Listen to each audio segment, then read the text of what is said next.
My sister raised my rent to $5,900 while my son was dying, then I handed her the truth. While my little boy was fighting for his life in the ICU, my sister decided it was the perfect time to triple my rent, jacking it up to $5,900. I didn't yell. I didn't argue. I just handed her a black envelope I'd tucked away for a moment like this. Watching the blood drain from her face when she realized I owned the whole building was something I won't forget. For years, she thought she held all the cards. What she didn't know was that I'd been quietly buying up shares behind the scenes. That day, she didn't just lose control, she lost everything. But before I dive into all that, let me say this, I've noticed the channel's been slowing down a bit lately. If you're here and you like these stories, hitting that subscribe button is the easiest way to show support. It's fast, it's free, and it really helps keep this community growing strong. Hey there, I'm Elena. I'm 34, and up until recently, I never really believed in getting revenge. That just wasn't me. I was the kind of person who kept quiet, took the high road, and tried to steer clear of drama. But sometimes, when someone pushes you hard enough, especially when it's your own sister, and your kid's life is hanging by a thread, you find yourself backed into a corner. And corners change people. My son, Caleb, is 8. He's bright, hilarious, and completely obsessed with Star Wars. He's the kind of kid who thinks I'm a culinary genius just because I can whip up Gandalf-shaped pancakes. A month ago, everything changed. Out of nowhere, Caleb had a severe asthma attack. One minute he was at school, the next he collapsed, stopped breathing on the way to the hospital, and ended up spending 2 full days on a ventilator in the ICU. Those 2 days were absolute hell. I barely slept. Couldn't eat. I camped out at the hospital, rushing home just long enough to shower before bolting back again before shift changes. Every beep on the machines made my stomach twist into knots. My entire world had shrunk down to that hospital room. Rent? It wasn't even on my radar. But it sure was on Vanessa's. Vanessa's my older sister by 2 years, and she never let me forget it. She was always the golden girl, blonde, loud, and the center of attention. She married rich young, tying the knot with a real estate developer when she was just 24, and acted like that put her on some throne. When he died unexpectedly 5 years back, she inherited several apartment buildings, including the one I was living in. And trust me, she loved to rub that in. I'd been living in that 2-bedroom unit for about 3 years, paying what I'd call a reasonable rent. It wasn't cheap, but it was fair. Still, Vanessa couldn't stand that I wasn't groveling. That I was raising Caleb by myself after my divorce, and doing it without begging her for anything. She needed someone beneath her, someone to step on, and in her eyes, that was supposed to be me. So the night Caleb was admitted to the ICU, Vanessa showed up at my door dressed like she was on her way to some fancy event. Silk dress, heels, the whole 9 yards. That tight little smirk on her face told me everything. She didn't ask how Caleb was holding up. Didn't bring a casserole or even fake concern. She just strolled in like she owned the place, because technically, at that moment, she did. You need to start packing, she said bluntly. I just stared at her, too exhausted and strung out to even process it. Rent's going up to $5,900 starting tomorrow, she continued. New market rate. If you can't afford it, you'll need to be out by morning. No exceptions. At first, I honestly thought she was kidding. I waited for the punchline. But then she pulled out a printed notice, stuffed with legal terms and her signature right at the bottom. My knees were shaky, but I didn't back down. Vanessa, my son is in the ICU, I said. She didn't even blink. Not an ounce of sympathy. She just shrugged and muttered, that's not my problem. Business is business. You should have planned better. I wanted to yell, to cry, to throw her out of the apartment. But instead, I turned around, walked into my room, and opened the bottom drawer of my dresser. Inside was the black envelope I'd put together months earlier, just in case this day ever came. When I came back out, she was already glued to her phone, probably bragging to someone about what she'd just done. I handed her the envelope without saying a word. What's this? She asked. Just open it, I replied. She did. And I swear, it was like watching the color drain out of a cartoon character. Her mouth opened slightly, then closed. Her eyes scanned the documents like she couldn't believe what she was seeing. Page after page laid it all out: legal filings, transfer agreements, proof that I now owned 51% of the building. She always assumed she'd inherited everything outright from her late husband. What she never realized was that over the past 3 years, I'd been quietly buying out shares from the silent partners, folks who'd grown tired of her arrogance and the mess she kept leaving behind. The whole thing started after she tried to kick out an elderly tenant who'd lived there for decades, all because Vanessa wanted to turn the unit into a luxury Airbnb. That moment told me everything I needed to know about her. From that point on, I knew I had to protect myself. I kept everything under the radar, used a buddy's law firm, created a discreet LLC, and did it all under a different name. Bit by bit, I gathered the leverage I needed, one silent vote, one quiet deal at a time. I never imagined I'd have to play this card, but Vanessa backed me into a corner. Now here we were. She stared at the papers like they were written in another language. You can't do this. I'm the landlord, she snapped. Not anymore, I told her flatly. You're the minority shareholder now. Which means you answer to me. You little, she started, but I raised my hand. Don't, I said.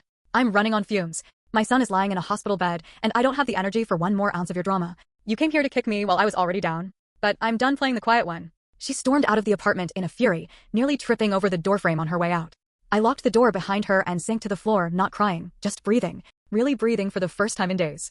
The next morning, I was back at the hospital, sitting at Caleb's bedside. He was slowly waking up, and when his little hand found mine and gripped it, I knew deep down I'd done the right thing. Not just for me, but for him, and for the future we were building together.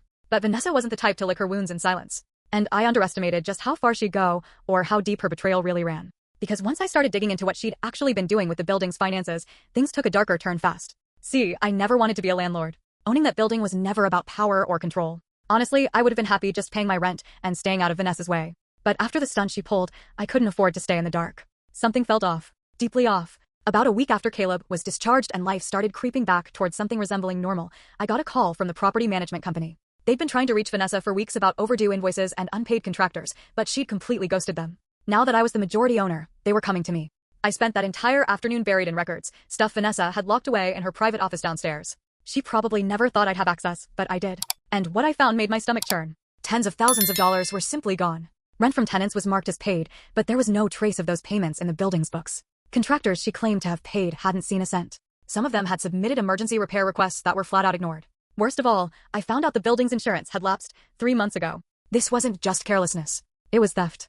I immediately called a meeting with the remaining shareholders, some of whom I'd gotten to know quietly over the last year, and we all agreed to move forward with a full forensic audit. I also hired a lawyer to look into what legal action we could take. In the meantime, I reached out to every tenant and let them know the building was under new management, and no, their rent wasn't going to triple. The wave of relief was instant. One woman actually hugged me while she sobbed. I think that moment hit me hardest. It wasn't just me and Caleb. Vanessa had been hurting everyone in that building. But of course, Vanessa wasn't done. 2 days later, she showed up at my door again. No designer shoes this time. Her hair was thrown up in a messy bun, her eyes were puffy and red, and her face looked like it had been crying or maybe screaming. Or both. You stabbed me in the back, she hissed, practically shaking. This was my husband's building. You had no right. I had every right, I said, calm as ever. And maybe if you hadn't treated people like garbage, we wouldn't be standing here.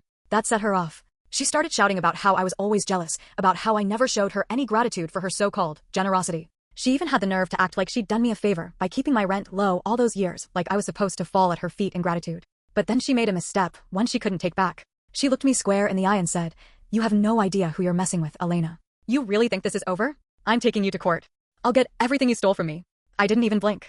Instead, I reached for another envelope, this one was white, and handed it to her without a word. Inside were copies of the falsified receipts she'd filed in the building's records. A few had fake vendor names. Others were billed to companies that didn't even exist, each one tying back to her. "You sure you want to involve a judge?" I asked her calmly. "Because I'm ready.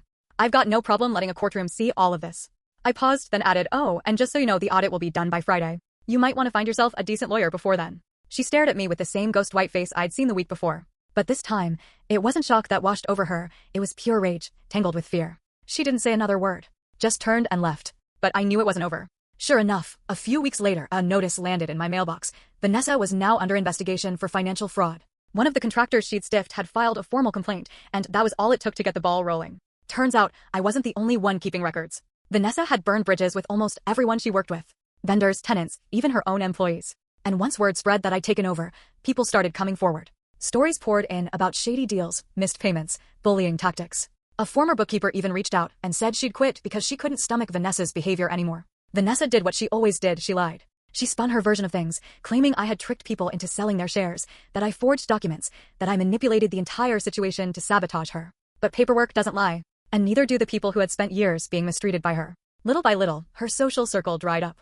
The same people who once kissed up to her stopped answering her calls. The charity events stopped inviting her. Her name, once thrown around in certain circles with respect or fear, was suddenly met with silence. She wasn't a powerhouse anymore. She wasn't even a player. She was just pitiful. And worse than that, she was irrelevant. Meanwhile, Caleb was getting stronger every day. His doctors said he'd need follow-up care, but he was a fighter. One afternoon, he drew a picture of me wearing a cape and pinned it to the fridge. "Mom is my hero," he wrote in crooked little letters. And in his world, I had saved the day. In mine, I finally felt like I was standing in the right place for the right reasons. The building started thriving under new management. I rolled back rent hikes for longtime tenants and created a maintenance schedule to fix everything Vanessa had ignored. I even started holding regular meetings with the residents to hear them out, face to face. One elderly woman, been there since the 80s, told me it was the first time in decades she felt safe. That hit me harder than anything Vanessa ever said or did. And as for me, I finally found a sense of peace in it all. I didn't gloat. I didn't post about it online. I didn't need to rub it in.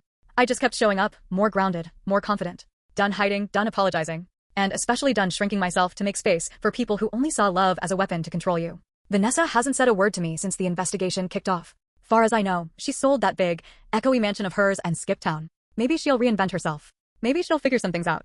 Or maybe she'll just keep being Vanessa. That part's out of my hands now. But here's what I've come to understand. Sometimes, silence speaks louder than any shouting match ever could. Sometimes, the most powerful thing you can do isn't to fight fire with fire, it's to take back your power one calm, deliberate move at a time. And those people who strut around thinking they're holding every single card, they forget something real important. The deck can always be shuffled. Because in the end, this wasn't just about saving my apartment. I reclaimed my life, my peace, my strength. I never set out to ruin Vanessa. That was never the goal. I just wanted to protect what mattered most, my son, our home, and the little bit of peace I'd managed to carve out of a messy world. But along the way, the truth came spilling out. All the stuff she'd worked so hard to hide, brought into the light, finally. And I didn't just stand up for myself. I stood up for everyone she steamrolled over and left behind. That black envelope I handed her? It might have been silent. But in that moment, it said everything she needed to hear. Real power isn't loud. It doesn't have to shout. Real power is steady, unshakable. My sister thought she could break me with a rent hike while my kid was lying in the ICU. But all it took was that one envelope to remind her exactly who she was dealing with. And in that moment, watching her face fall, I knew I didn't just win. I had finally, quietly, taken everything back.